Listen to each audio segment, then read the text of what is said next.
নমস্কার, আমি Tanushree Mitrapal, reiki master teacher. আজকে যে বিষয় নিয়ে আলোচনা করতে এলাম সেটা হচ্ছে নবমীর দিন। এই নবমীর দিন আমরা মা সিদ্ধিদাত্রী মাতার পুজো করে থাকি। এই সিদ্ধিদাত্রী মাতা কিন্তু আমাদের জীবনে সুখ শান্তি সমৃদ্ধির জন্য প্রসিদ্ধ, বা এনার পূজা বা এই দিন যদি আমরা এই রিচুয়ালস গুলো করি তাহলে আমাদের জীবন থেকে কিন্তু দুর্ঘটনা এবং যত নেগেটিভ জিনিস থাকে সেটাকে আমরা সারা বছর ধরে নিজেদের জীবন থেকে দূরে রাখতে পারবো। তার সাথে সাথে আমাদের জীবনে বিবেক বুদ্ধি তার কোনো অভাব হবে না। আমাদের ভান্ডারা অর্থাৎ আমাদের যে অর্থের যে কোষ বা অর্থের যে যোগান সেটার যেমন আগমন সারা বছর হতে থাকবে, তার সাথে সাথে শুধু অর্থের আগমন নয়, অর্থ আপনি স্টোর করতে পারবেন। আপনার লাইফে যাদের অর্থ আপনারা সেভিংস করতে পারছে না, সেই প্রবলেম যাদের রয়েছে, সেটাও কিন্তু আপনারা এই রিচুয়ালসগুলো এই দিন করলে অবশ্য করে সলিউশন করতে পারবেন। এই যে মায়ের প্রিয় রং সেটা হচ্ছে সবুজ, এবং এই মা কিন্তু পদ্মাসনে বসে থাকেন এবং মহাদেবের পূজা করে থাকেন। অনেকেরই ম্যারিড লাইফ নিয়ে সমস্যা, হাজব্যান্ড ওয়াইফের মধ্যে মুখ দেখা দেখি বন্ধ এবং দেখা যাচ্ছে ডিভোর্সের স্টেজে চলে যাচ্ছে। তো সেক্ষেত্রে যাদের ডিভোর্সের স্টেজেও চলে গেছে তারাও যদি এবার পুনরায় সংসার করতে চাইছেন তারাও এই রিচুয়ালস করতে পারেন। কি করবেন আপনারা বলে দিই।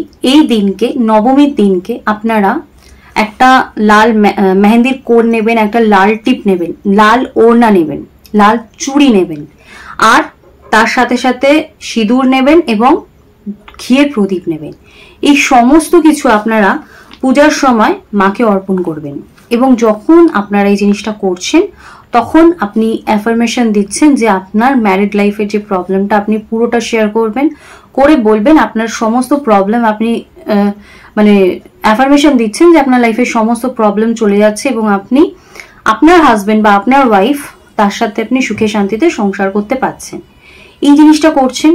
এর সাথে এই যখন রিচুয়ালসটা আপনি করছেন তখন হয় সাদা তিল বা সাদা ক্ষীর, দুটোর মধ্যে একটা বা দুটো যেটা আপনার ইচ্ছে আপনি সেটা মাকে ভোগ দিচ্ছেন।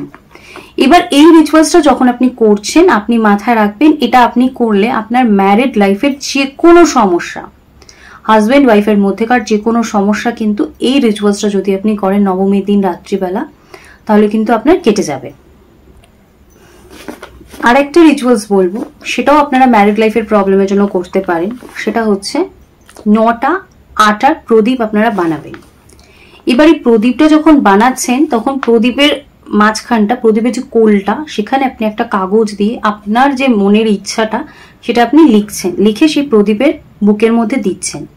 এবার প্রদীপের মধ্যে যে জিনিসগুলো দেবেন সেটা বলে দিচ্ছি, আপনারা লিখে নিন। সেটা হচ্ছে চাল দেবেন, লবঙ্গ দেবেন, চিনি দেবেন, এখানে হলুদ দিচ্ছেন, মেথি দিচ্ছেন, দারচিনি দিচ্ছেন, তিল দিচ্ছেন, কালো জিরে দিচ্ছেন, এলাচ দিচ্ছেন প্রদীপের মধ্যে।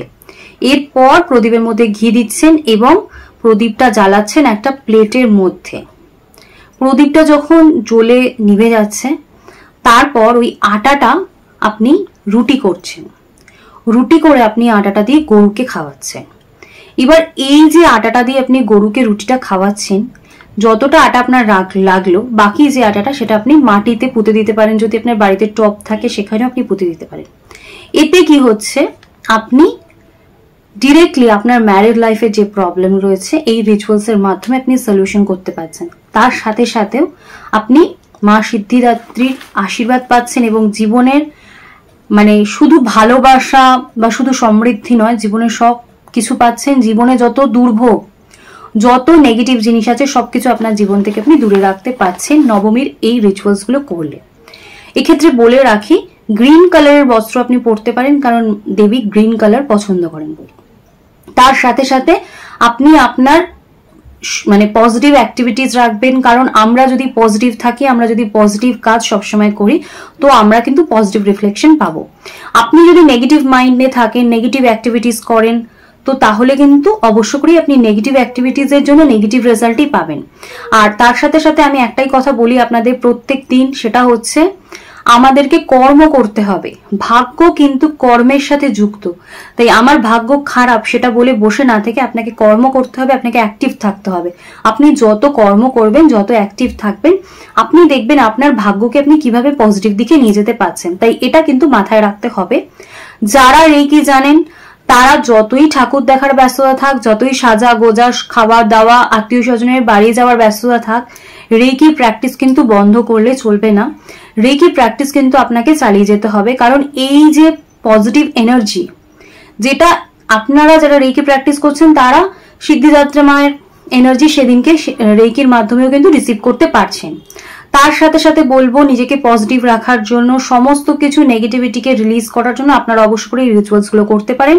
আর আমি কিন্তু অষ্টমীর দিন বাদ দিয়ে প্রত্যেক দিন কিন্তু আমার অনলাইন ক্লাসেস চলছে দিনের বেলা। তাই আপনারা কিন্তু স্ক্রিনে যে ফোন নাম্বার আসছে সেই ফোন নাম্বারে বুকিং করে আমার সাথে অ্যাডভান্স বুকিং করে কিন্তু ক্লাস করে নিতে পারেন। আর বলবো যে শনিবার দিন এবং রবিবার দিন দুদিন 5:30 থেকে আমি লাইভে থাকি। যারা ডিরেক্টলি আমার সাথে লাইভে কথা বলতে চান আমার লাইভে জয়েন করতে পারেন। আর আমার ভিডিও যদি আপনাদের ভালো লাগে তাহলে চ্যানেলটা সাবস্ক্রাইব করে নেবেন, আর ভিডিও ভালো লাগলে একটা লাইক করে কমেন্টস করে দেবেন। আপনাদের পজিটিভ নেগেটিভ যে কোনো কমেন্টস আমার জন্য যথেষ্ট, তাই আপনারা কমেন্টস করলে আমার ভালো লাগে। কমেন্টস করবেন, আমাকে সাপোর্ট করবেন, এটুকুনি আপনাদের কাছ থেকে চাহিদা। আর আমার ভিডিও যদি ভালো লাগে, মনে হয় আপনাদের আত্মীয় স্বজন বন্ধু বান্ধবের কাজে লাগতে পারে, তাই প্রচুর প্রচুর শেয়ার করবেন। আজকে আমার আলোচনা এখানেই শেষ করলাম। সকলে সুস্থ থাকবেন, ভালো থাকবেন। দেখা হচ্ছে অন্য কোনো দিন অন্য কোনো বিষয় নিয়ে। আজকের মতো নমস্কার।